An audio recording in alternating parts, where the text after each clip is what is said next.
Merhabalar arkadaşlar. Bugün hep birlikte Excel'de yüzde hesaplama işlemini öğreneceğiz. Excel'de yüzde hesaplama işlemi aslında oldukça basit ve kısa süren bir işlemdir. Birlikte yapacağımız örnek farklı depolarda bulunan ürün stok sayısının yüzde hesaplama işlemi olacaktır. Evet, daha fazla vakit kaybetmeden işlemlere başlayalım. İlk olarak Excel programını çalıştıralım. Daha sonra depolarımızın isimlerini yazalım. A deposu, B deposu, C deposu, D deposu ve E deposu. 5 tane depo girelim. B, C, D ve E. Karşılarına ürün stok sayısını girelim. Örneğin 15, 20, 40, 8 ve 9 diyelim. Tepesine de stok sayısı diyelim. Evet.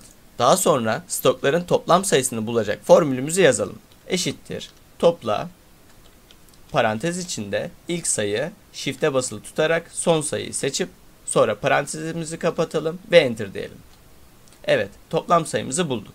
Başına toplam yazalım, karışmasın.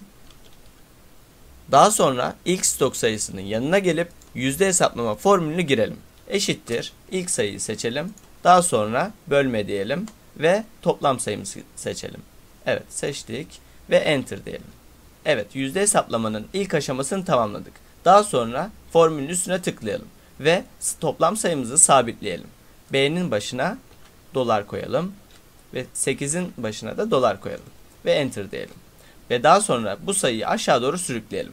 Evet, bu sayıya göre bu yüzde, bu sayıya göre bu yüzde aşağı doğru devam etmektedir. Daha sonra bu sayıların yüzdesel ifadelerini alabilmek için sayılarımızı seçelim ve giriş bölümünün altındaki genel sekmesine tıklayalım.